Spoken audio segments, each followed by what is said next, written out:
As Singapore continues to evolve, we must equip our youths with the knowledge and attributes that they will need to grow into active and discerning citizens. As the saying goes, we can't always build the future for our youth, but we can build our youth for the future. Some members have mentioned the need for political education. And no doubt it is important to be informed about the political system and the principles of governance in Singapore. But our priority in education must be on character development, as several members have emphasized, including Mr. Lim Biao Chuan just now. Good character is about staying true to the values that we hold dear. Good character means honesty and integrity in our words and actions. Good character means that while we may disagree on certain issues, we can still come together and hash things out. More importantly, good character gives rise to good deeds. One of our founding fathers, the late Mr. Rajaratnam, put this very well when he spoke of Singapore becoming a democracy of deeds and not words. He called for citizenship participation at all levels so that we can rise above adversarial politics and solve practical problems in a practical way. And that's to quote from him, to solve practical problems in a practical way. Mr. Rajaratnam said this in the early 70s. And in many ways, he was prescient in highlighting the problems we see today in mature democracies around the world. In countries previously upheld in some quarters as the bastions and role models of democracy, we see citizens becoming increasingly cynical and disenfranchised, as described by Mr. Hiri Kumar eloquently in this House earlier in the debate. It is especially worrying that many young people in such countries have succumbed to disillusionment and have grown more disengaged from public life and their communities.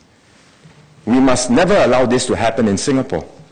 So in engaging our young people, we must get to the heart of what makes for a healthy democracy, and that is the collective engagement of an active citizenry for the public good. We must encourage our youth to get involved in causes and projects that build a better society. We must aspire for Singapore to be a problem-solving democracy, a democracy of deeds. And that's why we are focusing on values in action, not just values, but values in action in our schools. And that's why we are focusing on community leadership and community involvement in the youth corps. We are already seeing many active young Singaporeans who inspire all of us to do better and to do more. Take David Ho and his team from NUS, for example. They took part in the Gobi March last year to raise $100,000 in funds for the Straits Times School Pocket Money Fund. There are also many youth-led social enterprises like Kongjan Consulting, which is a group that offers pro bono consulting services. These are young professionals, so they have skills and they donate or they offer their skills in a pro bono manner for organizations in the social sector. These are just some examples of young people who are making a difference early in their lives, and there are many more out there.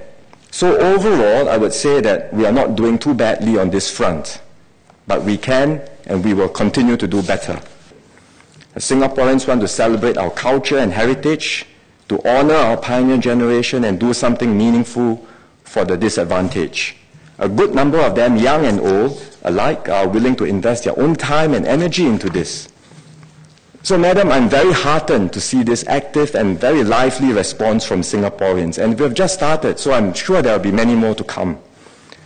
I'm particularly encouraged because we live in a time where politics in many countries has become increasingly acrimonious and divisive, where negative and inflammatory sound bites are being amplified louder and faster than before. And in such an environment, it's very easy to tune out, to become cynical, to focus only on the bad and dismiss all the good that is happening around us. But the active participation of the many Singaporeans, including young Singaporeans, in the Singapore conversation and now the SG50 celebration gives me hope. It should give all of us hope. It shows that Singaporeans care deeply about one another and about our nation. And it shows that we are making progress towards becoming a democracy of deeds.